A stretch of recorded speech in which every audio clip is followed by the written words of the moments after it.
Assalamualaikum warahmatullahi wabarakatuh dan salam sejahtera. Bersama saya Cikgu Shika dalam bab 13 tingkatan 5 biologi teknologi genetik. Dalam bab 13 ini ia dibahagi kepada dua subtopik besar iaitu kejuruteraan genetik dan juga bioteknologi. Murid semua boleh rujuk buku teks untuk kejuruteraan genetik dari muka surat 280 sehingga 283. Sebelum kita teruskan, kita lihat dulu standard pembelajaran iaitu apa yang harus kita capai di akhir pembelajaran. Yang pertama ialah kita boleh menghuraikan maksud kejuruteraan genetik. Kemudian kita menghuraikan maksud organisma terubah suai genetik iaitu GMO. Pada 13.1.2 pula, kita boleh menerangkan aplikasi kejuruteraan genetik dalam penghasilan GMO dan juga makanan terubah suai genetik GMF. Kebiasaan kita selalu mendengar kejuruteraan awam, civil engineering, kejuruteraan elektrik, kejuruteraan komputer. Jadi, apa pula yang dimaksudkan dengan kejuruteraan genetik? Jom kita baca dulu. Kejuruteraan genetik merupakan satu teknik manipulasi gen untuk mengubah suai kandungan genetik sesuatu organisma bagi membentuk kombinasi gen yang baru. Jadi apa yang dimaksudkan dengan teknik manipulasi?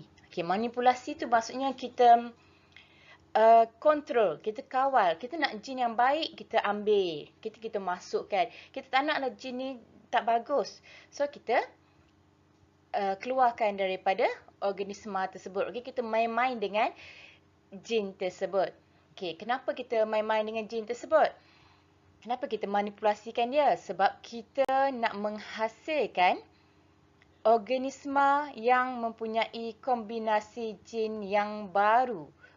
Yang mana gen tersebut adalah lebih baik. Itu yang dimaksudkan dengan kejuruteraan genetik. Jadi macam mana kita nak hasilkan organisma yang mempunyai kombinasi gen yang baru?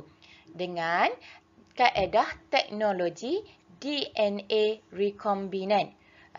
Iaitu memindahkan segmen DNA daripada satu organisma kepada organisma lain. Dengan itu, ia dapat membina semula satu set DNA lengkap yang kita kenali dia sebagai genom. Dalam segmen DNA ni yang kita ambil, ia akan mengandungi gen yang kita hendaki. Apa contohnya lah? Kita nak menghasilkan insulin. Jadi, kita cari bahagian DNA yang mengandungi gen penghasilan hormon insulin. Maka, kita ambil segmen DNA tersebut untuk dimasukkan ke dalam organisma yang kedua. Contohnya macam ni. Ni adalah segmen DNA. Ini adalah segmen DNA. Kemudian, dalam segmen DNA ni, mestilah terdapat gen yang kita hendaki.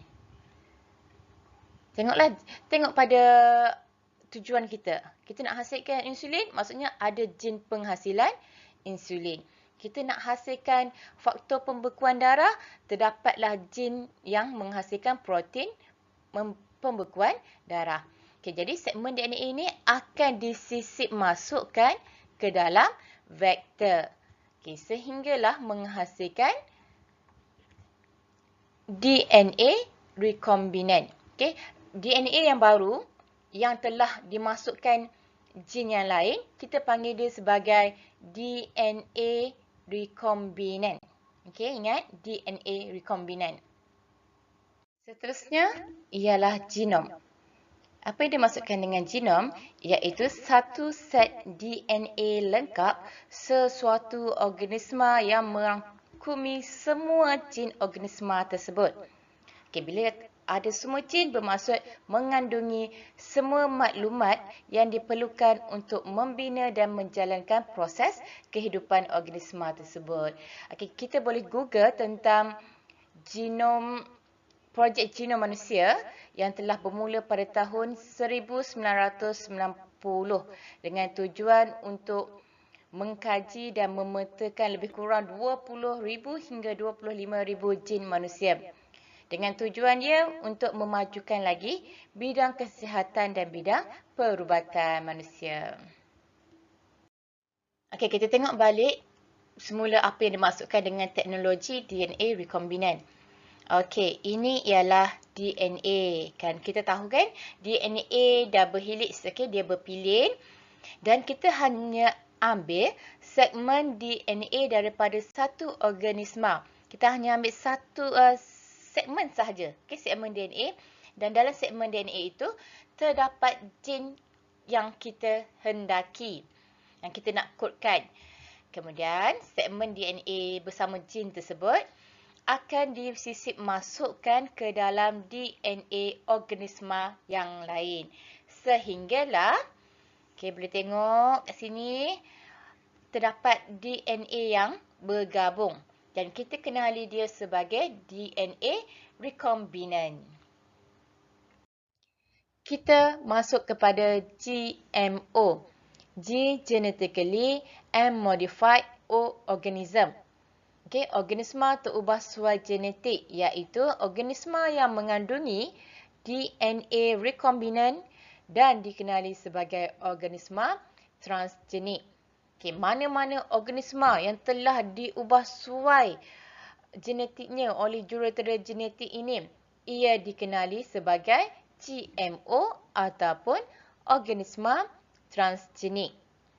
Okey, apakah contoh-contoh organisma transgenik ataupun GMO? Okey, kita pergi yang pertama, lembu transgenik yang menghasilkan susu tidak mengandungi protein beta lactoglobulin. Okey, so apakah protein beta lactoglobulin ini? Okey, susu lembu versus susu ibu. Susu ibu dia tidak mengandungi beta lactoglobulin. Sebab itu ia mudah dicerna. Tetapi susu-susu lain, termasuklah susu lembu ini, mengandungi protein yang bernama beta lactoglobulin ini. So, apa masalahnya? Okay, masalahnya berlaku apabila terdapat kanak-kanak yang alergik terhadap beta lactoglobulin ini. Alergiknya macam mana? Apabila ia mengambil susu formula susu lembu ini, kanak-kanak tersebut akan mengalami simptom seperti sakit perut, muntah, cirit-birit, okay, alahan pada kulit. Jadi, ia tak sesuai untuk mengambil susu formula. Jadi, kita tak nak halang kanak-kanak, kita nak berhentikan dia daripada mengambil keperluan penting ini sebab susu menghasilkan, memberi kalsium dan juga protein terhadap tumbuh-besaran kanak-kanak. Maka apa yang kejuruteraan genetik ini lakukan ialah ia menghasilkan lembu transgenik. Okay, lembu transgenik ini boleh menghasilkan susu tanpa ada beta lactoglobulin. Okay, so macam mana caranya? Ia akan memasukkan, ia tu maksudnya jurutera tadilah. Okay, jurutera genetik ini akan memasukkan segmen DNA yang mempunyai jin yang boleh menghalang pembentukan protein beta lactoglobulin ini ke dalam sel soma lembu ini. Okey, apabila terdapat segmen DNA lain masuk ke dalam sel lembu ini, maka lembu ini dikenali sebagai lembu transgenik. Okey, maka lembu ini boleh menghasilkan susu tanpa beta lactoglobulin. Jadi, ia selamat untuk diambil oleh kanak-kanak yang alergik terhadap beta lactoglobulin. Kalau dekat pasaran, kita boleh nampak susu macam ni. Okey, ini adalah salah satu brand dia. Cikgu nak fokuskan dekat sini, dia akan tulis lactose free. Okey, lactose free inilah susu yang tidak mengandungi protein beta lactoglobulin. Organisma transgenik yang kedua ialah kambing transgenik. Okey, kambing terubahsuai ini menghasilkan susu yang mempunyai faktor pembekuan darah serta susu tersebut boleh ditulinkan untuk mendapatkan faktor pembekuan darah tadi bagi membantu pesakit hemofilia. Okey, so apa itu faktor pembekuan darah? Apakah hemofilia? Ingat balik kita pernah belajar di tingkatan 4 bab 10. Okey. Contohnya, tangan kita terluka kena pisau, keluar darah mengalir. Tapi darah yang mengalir itu hanyalah dalam pada masa jangka yang singkat. Kenapa boleh berhenti mengalir? Macam mana ia boleh tertutup? Okey, kerana terdapat mekanisme pembekuan darah. Okey, dalam mekanisme pembekuan darah ni, faktor pembekuan darah perlu ada. Okey, kemudian apakah hemofilia? Hemofilia satu penyakit keturunan yang mana individu ini kekurangan faktor pembekuan darah. Sebab itu, sekiranya ia terluka, cedera, darah yang mengalir itu tidak dapat diberhentikan. Sebab apa? Sebab dia kurang faktor pembekuan darah. Maka melalui kejuruteraan genetik, kita hasilkanlah kambing transgenik ini untuk menghasilkan faktor pembekuan darah dalam susunya. Caranya ialah dengan kita masukkan segmen DNA yang terdapat jin manusia yang boleh mengkodkan faktor pembekuan darah ke dalam sel soma kambing ini. Okey, kerana itulah kambing ini dikenali sebagai organisma transgenik kerana terdapat jin manusia yang dimasukkan ke dalam DNA-nya. Seterusnya kita pergi kepada makanan terubah suai genetik, GMF, Genetically Modified Food. Okey, so konsep yang sama lagi, cuma yang ini kita fokus kepada food, makanan. Okey, GMF ni dia mempunyai DNA daripada spesies tumbuhan atau haiwan. Disisip masukkan juga menghasilkan DNA rekombinan. Okey, apakah ciri-ciri makanan terubah suai genetik GMF ini? Yang pertama, ia rintang terhadap herbicide. Herbicide ini ialah racun rumpai. Rintang, apa maksud rintang? Mempunyai daya tahan yang kuat terhadap racun. Okey, yang kedua, rintang terhadap penyakit. Boleh lawan penyakit yang datang bila-bila, masa sahaja. Yang ketiga, GMF adalah kegunaan dalam bidang perubatan di mana makanan itu ditambahkan nutrisinya dengan lebih tinggi. Yang keempat, toleransi terhadap logam berat. Okey, maksudnya sama juga mempunyai daya tahan daripada logam berat, bahan-bahan kimia. Dan yang kelima ialah rintang terhadap serangan serangga. Okey, ada serangga tapi dia tak rosak.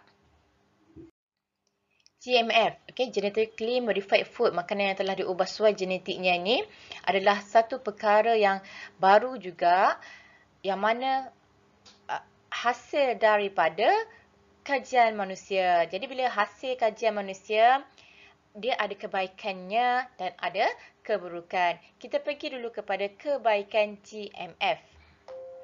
Okey, yang pertama ialah mengatasi masalah bekalan makanan dunia melalui penghasilan tanaman dan ternakan transgenik yang berkualiti tinggi. Apa yang dimaksudkan dengan berkualiti tinggi? Ingat balik tadi, ciri-ciri GMF. Rintang terhadap penyakit. Okey, so tak ada penyakit. Kuat daya tahannya terhadap serangga. maka penghasilan GMF ini berlaku dengan baik. Tak ada tiba-tiba tanaman rosak sebab kena serangan penyakit. Okey, tak. Maka bekalan makanan berterusan. Okey, yang kedua ialah kos penghasilan makanan menjadi lebih rendah. Sebab apa lebih rendah? Sebab mudah jaga. Macam mana mudah jaga? Sebab tak perlu guna racun serangga. Okey, sebab GMF ni dia mempunyai kualiti yang baik. Yang ketiga, meningkatkan kandungan nutrisi tanaman. Yang keempat, mengurangkan masalah serangga dalam penanaman tumbuhan. Okay, kurang masalah serangga, kuranglah racun serangga, kuranglah kos penjagaan. Sebab tu makanan menjadi lebih rendah kos penghasilannya. Mengurangkan penggunaan pestisida. Kalau tengok dia punya point ni, berkait antara satu sama lain. Okay, dan yang keenam, hasil yang banyak menyebabkan harga makanan menjadi lebih murah dan mudah didapati. Kan kita fahamkan konsep bila makanan banyak, orang tak jual mahal. Okay, sebab semua orang nak habiskan hasil jualannya. Okay, kalau makanan tu sedikit, barulah harga makanan tersebut sangat tinggi. Okay, sebab menjadi rebutan. Keburukan GMF. Okay, kita tengok apa pula keburukan GMF. Okay, yang masih lagi dalam kajian. Yang pertama ialah spesies semula jadi akan terancam. Antara spesies semula jadi dengan spesies yang telah diubah suai genetiknya, mestilah yang telah diubah suai genetiknya itu mempunyai kualiti yang lebih baik. Maka sekiranya satu dunia bersetuju dengan GMF, secara perlahan-lahan spesies asal semula jadi ini akan ditinggalkan secara perlahan-lahan.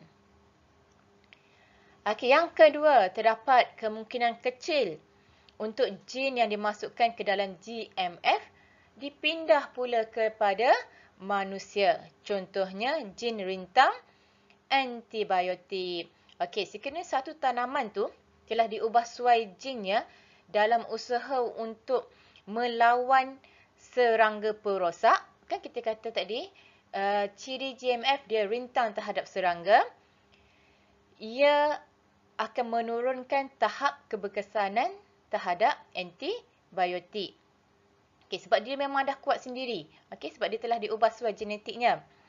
Maka kita pula manusia makan GMF, okey, makanan yang telah diubah suai genetik itu, proses perpindahan gen boleh berlaku, okey, kemungkinan kecil boleh berlaku dari GMF kepada sel-sel badan. Okey, menyebabkan bakteria yang sedia ada dalam badan kita ini mengalami perubahan dan seterusnya mengalami rintang terhadap antibiotik. Okey, bila bakteria dalam badan ni rintang terhadap antibiotik, kita ambil antibiotik daripada luar pun ia tidak memberi kesan. Okey, sebab dia dah mempunyai daya tahan yang tinggi terhadap antibiotik tersebut. Okey, dan yang ketiga ialah kesihatan manusia mungkin terjejas dan kandungan genetik manusia mungkin terjejas. Okey, ini masih lagi dalam kajian. Sebab itu, apabila tak ada 100% confirmation, terdapat negara-negara yang tidak membenarkan GMF ini berada dalam pasaran. Okey, kita boleh Google lah, search negara mana yang menerima GMF, GMO, negara mana yang mengharamkan GMF ini. Kita masuk kepada contoh-contoh GMF. Okay. Yang pertama adalah jagung, di mana gen bakteria Bacillus thuringiensis telah dimasukkan ke dalam gen jagung dengan tujuan untuk mempertingkatkan kerintangan jagung terhadap serangan serangga. Okey, dengan terhasilnya GMF jagung ini, maka jagung dapat dihasilkan dalam kuantiti yang banyak tanpa rosak kerana ia telah rentang terhadap serangan serangga. Dan GMF jagung yang pertama telah berjaya dihasilkan pada tahun 1997. GMF yang kedua ialah super salmon. So, tahu kan salmon ini ialah sejenis ikan dan apabila ia telah diubah suai genetiknya, ia dikenali sebagai super salmon. Okey, kenapa? GMF super salmon ini telah pun diluluskan oleh Food and Drug Administration sebagai selamat untuk dimakan di Amerika Syarikat dan Kanada. So, macam mana GMF ini terhasil? Okey, ia bermula daripada dua jenis ikan salmon. Yang pertama yang berasal daripada Pasifik, kita kenali dia sebagai ikan salmon Chinook. Yang kedua ialah ikan salmon Atlantik. Okey, ikan salmon Atlantik inilah yang akan menjadi GMF super salmon. Okey, macam mana dia boleh menjadi GMF super salmon? Kerana gen hormon pertumbuhan daripada ikan salmon Chinook ini dimasukkan ke dalam ikan salmon Atlantik dengan tujuan dia supaya salmon Atlantik ini membesar dengan lebih cepat. Okey, dan dapat dihasilkan sepanjang tahun. Okey, boleh tengok pada gambar rajah kenapa ikan salmon Atlantik ini apabila dimasukkan gen hormon pertumbuhan, ia dikenali sebagai super salmon. Okey, ini yang kecil adalah salmon Atlantik, spesies asal. Ikan yang besar ini adalah salmon Atlantik yang telah diubah suai genetiknya dengan dimasukkan hormon pertumbuhan ikan salmon Chinook.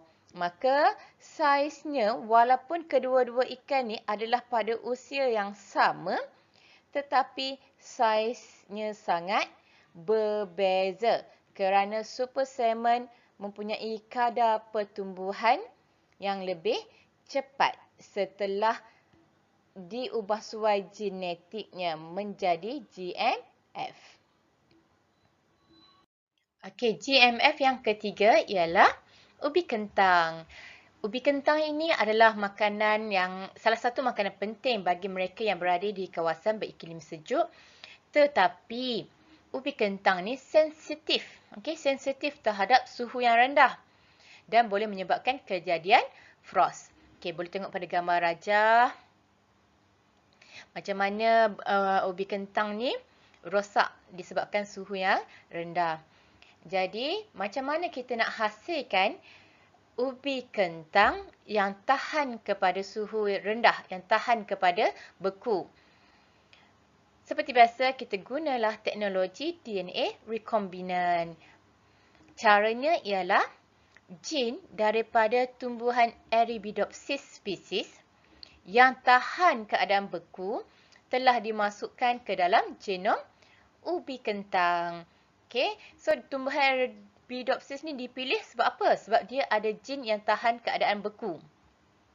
Okey, gen tersebut dimasukkan dalam ubi kentang dan membolehkan ubi kentang tumbuh dengan baik walaupun di kawasan beriklim sejuk. Maka terhasillah GMF, ubi kentang bertoleransi terhadap suhu yang rendah.